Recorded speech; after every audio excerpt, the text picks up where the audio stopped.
Welcome to everyone student. तो start करते हैं आज का हमारा सेशन जिसमें हम कॉम्प्लेक्स नंबर के बारे में पढ़ेंगे।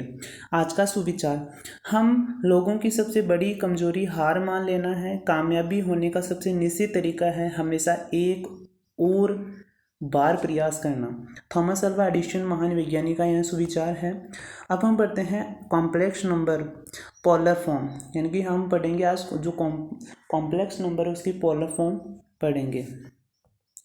तो कॉम्प्लेक्स नंबर की हमने कंजुगेटेड, मॉडुलस, अक्रेटिशन फॉर्म, ऑर्डर फॉर्म, ये सारी चीज़ें हमने पढ़ी। आज हम पोलर फॉर्म पढ़ेंगे और इसके यूजेस जानेंगे। फर्स्ट है हमारी कॉम्प्लेक्स नंबर है जो दिया है z equal to a plus iota B.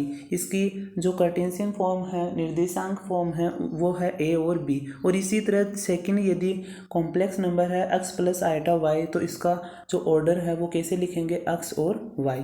अब इसको हम किसी ज्योमेट्री यानी कि निर्देशांक ज्यामिति में दर्शाते हैं तो ये कुछ इस प्रकार दर्शाया जाएगा कि ये मूल बिंदु से स्टार्ट होकर बिंदु P तक, जिसमें मैंने यहाँ इसके ऑर्डर फॉर्म में लिखा x और y। अब दूसरे रूप में इसके ऑर्डर क्या हो जाएगा, r और थीटा हो जाएंगे। और यहाँ से ये थीटा कोण पर झुका हुआ है और यहाँ जिसके x घटक क्या हो जाएगा, r कोस थीटा, और y घटक क्या हो जाएगा, r साइन थीटा, जो इनके बारे में मैंने अभी पिछली वीडियो में आपको बता दिया है। अब नेक्स्ट देखते हैं कि जो हमने पीछे वीडियो में बताया वो चीज़ें हम वापस रिवाइज नहीं करेंगे। Theta is equal to arg z, इसको हम कह सकते हैं एम्पलीट्यूड कह सकते हैं, जिसकी वैल्यू होती है tan inverse y upon x। जो हमने निकाला था कि tan inverse y upon x कैसे आया, और इसको हम कोणांक कहते हैं, आर्ग्यूमेंट कहते हैं। ओके, अब लेते हैं इसका ध्रुवीय फॉर्म यानी कि x बराबर मेरे पास कितने हैं, r कोस थीटा, y बराबर कितना है, r साइन थीटा। जब इन दोनों वैल्यूज़ को मैं इक्वेशन फर्स्ट में रखूँगा या फिर कॉम्प्लेक्स नंबर है x प्लस आइटा y में रखता हूँ, तो मेरे पास ये जो कॉम्प्लेक्स नंबर इसकी पोलर फॉर्म मुझे प्राप्त हो जाती है। अब इसको हम कह सकते हैं, इसके ध्रुवीय रूप कह सकते हैं इक्वेशन फर्स्ट को, या फिर इसका दूसरा नाम आता है कोणांक और मापांक, मॉड्यूलर आर्ग्यूमेंट इक्वेशन भी सेम कह सकते हैं। इक्वेशन जो फर्स्ट है इसको हम ऑर्डर फॉर्म में इस प्रकार लिख सकते हैं, यानी कि जैसे हमने क्या किया कि z equal to x plus iota y का कार्टेशियन फॉर्म में लिखा एक्स वाई, तो इसी तरह है जब z इक्वल टू हमारे पास पोलर फॉर्म में कॉम्प्लेक्स नंबर आएगा कोस theta plus iota sine theta, ये कॉम्प्लेक्स नंबर आएगा, तो इसे हम क्या लिख सकते हैं, r थीटा। तो ये दो चीज़ आप हमेशा ध्यान रखना। अब लेते हैं कंडीशंस इसकी।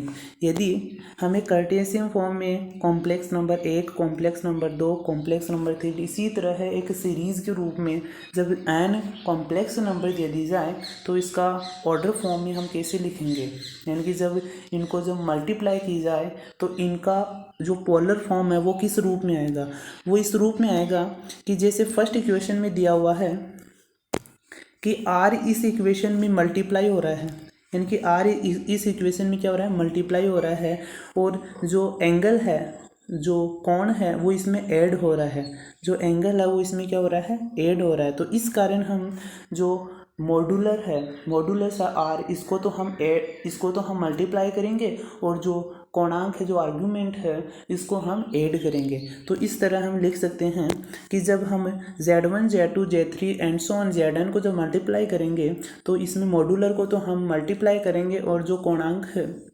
जो आर्गुमेंट है, जो एम्पलीट्यूड है, इसको हम क्या करेंगे, ऐड करेंगे। ओके, अब ऐसे ही है डिवाइड में है, क्या होता है कि इसमें r को तो हम डिवाइड करेंगे और जो कोणांक है इसको आपस में सब्सट्रैक्ट कर देंगे, घटा देंगे। दूसरी कंडीशन ये आती है कि जब मेरे पास कॉम्प्लेक्स नंबर होता है z, जब हमारे पास कॉम्प्लेक्स नंबर होता है z, तो इसको हम किस प्रकार लिखते हैं, x प्लस आयोटा y, और इसका जब पोलर फॉर्म में निर्देशांक होगा वो क्या होगा, r थीटा। अब जैसे ही मैं इसे आयोटा से मल्टीप्लाई करता हूँ तो इसका जो कोणांक है, जो आर्ग्यूमेंट है, वो π/2 कोण बढ़ जाता है, इंक्रीज हो जाता है। जैसे इसको हम लिख सकते हैं r theta plus pi by two. ये पाई बाई टू कैसे इंक्रीज होता है वो अभी हम एग्जाम्पल के थ्रू देखेंगे कि इसको हम बढ़ाते कैसे, एक एग्जाम्पल के थ्रू इसको सिद्ध करेंगे कि ये पाई बाई टू वाकई में बढ़ता है या नहीं। अब यदि मैं इसको माइनस आयोटा से मल्टीप्लाई करता हूँ तो जैसे प्लस आयोटा से मल्टीप्लाई करने पर ये बढ़ा, उसी प्रकार माइनस आयोटा से जब मैं इसे मल्टीप्लाई करूँगा तो जो एंगल है आर तो सेम रहेगा और एंगल है पाई बाई टू कम हो जाएगा, थीटा में से पाई बाई टू कम हो जाएगा। तो नेक्स्ट तीसरी जो कंडीशन होते हैं वो देखते हैं।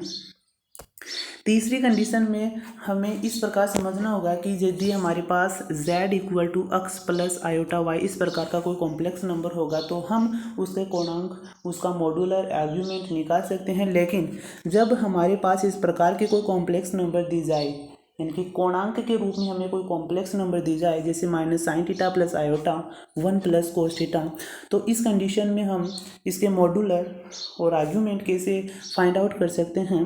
तो इसमें हम क्या करेंगे कि हमें पता है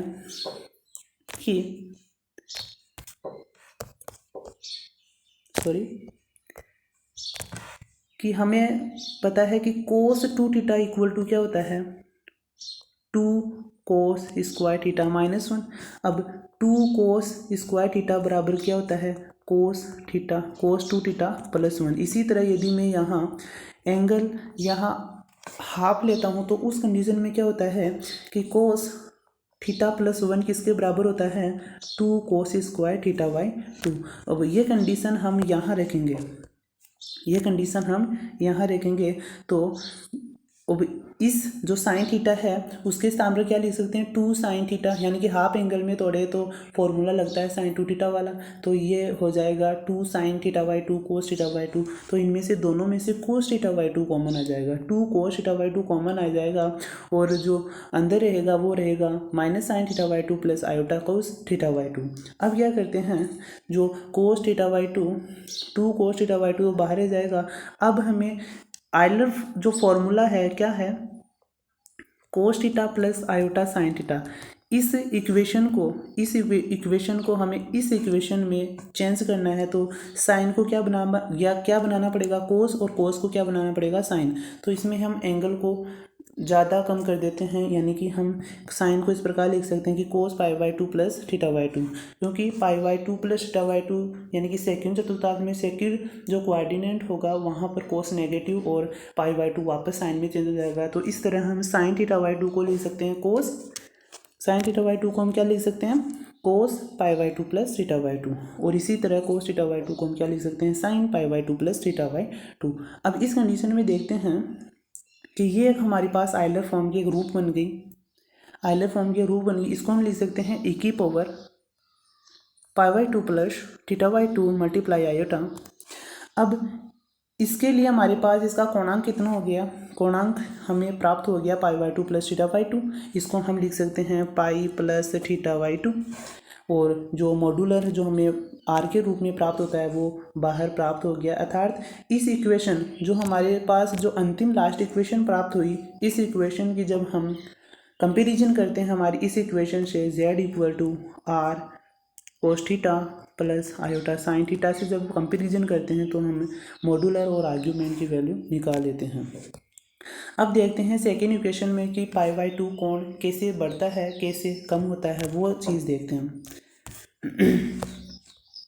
जैसे हमारे पास एक कॉम्प्लेक्स नंबर है z इक्वल टू 1 माइनस के रूट 3 आयोटा, ये है। अब जैसे ही मैं इसे आयोटा से मल्टीप्लाई करता हूँ तो ये क्या हो जाता है, ये हो जाता है रूट 3 माइनस आयोटा। तो इस कंडीशन में हम इसका कोण ज्ञात करेंगे तो वो कोण कितना हो जाएगा कि ये हो जाएगा -1/√3, है ना, -1/√3। तो 1/√3 इसकी वैल्यू कितनी होती है, 1/√3 की वैल्यू कितनी है, पाई बाई 3। पाई बाई 3 इसकी वैल्यू जाती है, यानी कि जो ये 1/2 साइन 30 की वैल्यू 1/2 अपॉन में √3 अपॉन में 2, तो 1/√3 किसकी वैल्यू तो देते हैं पाई बाई π/3 की वैल्यू जाती है। अब माइनस है तो ये किस कोऑर्डिनेट में, हमें चतुर्थांश भी देखना होगा कि ये किस चतुर्थांश में स्थित है। तो ये हमें से लगता है कि x की वैल्यू पॉजिटिव है और y की वैल्यू नेगेटिव है, यानी कि x की वैल्यू तो पॉजिटिव और y की वैल्यू नेगेटिव। तो ये चौथे चतुर्थांश में स्थित है। चौथे चतुर्थांश में इसका एंगल क्या होता है, -θ। तो इस संख्या के लिए इसका एंगल क्या हो गया, -θ/, -π/3। तो इसको डायरेक्ट हम लिखना चाहे तो इसका एंगल कितना हो गया, -π/3। अब जैसे ही मैं इसे माइनस आयोटा से मल्टीप्लाई करता हूँ, इसे किसे किया था, आयोटा से किया था, और इसे किसे किया था, माइनस आयोटा से। तो माइनस आयोटा से जैसे करता हूँ तो इसकी एंगल हमें प्राप्त हो जाता है कि हमें पता कैसे चलेगा, जो फर्स्ट वाली कंडीशन है उसमें एंगल देखने पर हमें एंगल कितना प्राप्त होगा, π/6 प्राप्त होगा। अब जैसे ही मैं इनमें से घटाऊंगा तो मेरे पास जो कोण आएगा वो π/2 आना चाहिए, अर्थात 6, और यहाँ हो जाएगा पाई और माइनस के, यहाँ माइनस आएगा, घटाने अंतर ज्ञात करते हैं तो यहाँ हो जाएगा 2π, अर्थात इसमें किसने का π/2 का इसमें रिलेशन है।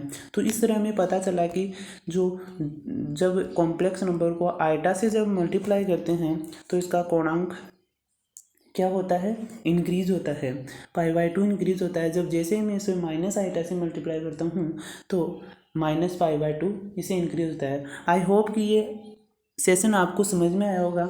इस जो नियम है इस पर हम एक और एग्जाम्पल लेंगे, वो नेक्स्ट सेशन में लेंगे, जिसको आपको आसानी से समझने में आसानी होगी। Thank you.